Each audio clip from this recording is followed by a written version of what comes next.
আপনারা যারা অনলাইনে ফর্ম 6 ফিল আপ করেছেন, গুরুত্বপূর্ণ কিছু কথা ফর্ম 6 নিয়ে বলতে চাই।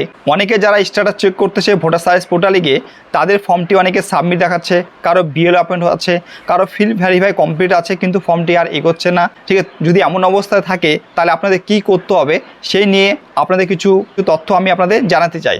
দেখুন, আপনারা যখন অনলাইনে ফর্ম 6 অ্যাপ্লাই করবেন নতুন ভোটার কার্ডের জন্য, তখন আপনাদের ফর্মটি সাবমিট অবস্থায় থাকবে। সাবমিট অবস্থায় থাকলে আপনাদের কিছু করতে হবে না। সেটি যখন বিএলও অ্যাপয়েন্ট হবে কিছুদিন পরে, সেক্ষেত্রে তারপরে আপনাদের যে বিএলও আছে আপনাদের গ্রামের বা আপনার এলাকার, উনি আপনাকে কল করবে বা যোগাযোগ করবে আপনার সাথে। আপনার যেগুলি সাপোর্টিং ডকুমেন্টস আছে, সেটি ডেট অফ বার্থের প্রমাণ হোক, সেটি অ্যাড্রেস প্রুফের প্রমাণ হোক, আপনার বাবা মার ভোটার কার্ড, লাস্ট এসআরের ডিটেলস, এগুলি ওনাকে দিয়ে দেবেন। দেওয়ার পরে আপনার ডকুমেন্টগুলো সেগুলো নিয়ে ভেরিফাই করে সেগুলি উনি জমা করবে। সেটি পঞ্চায়েত অফিস, বিডিও অফিস হোক বা এসডি অফিস হোক জমা করে দেবে। তবে এই ক্ষেত্রে আরেকটি জিনিস বলতে চাই, আপনাদের কিন্তু এখন এনএক্সআর 3 এবং এনএক্সআর 4 এই দুটি ফর্ম ফিল আপ করতে হচ্ছে।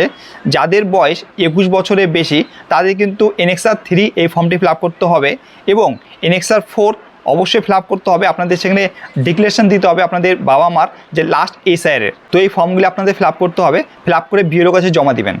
জমা দেওয়ার পরে সেটি ফিল ভেরিফাই হবে। ফিল ভেরিফাই হওয়ার পরে আপনাদের যখন সেগুলো ডকুমেন্টকে চেক করা হবে, সেটি বিডিও অফিস হোক বা এসডি অফিস হোক চেক করবে।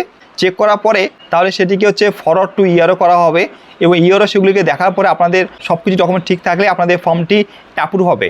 আর ডকুমেন্ট যদি ঠিক না থাকে তাহলে আপনাদের অ্যাপ্লিকেশনটি ফর্ম 6-এর যে অ্যাপ্লিকেশনটি সেটা রিজেক্ট হবে।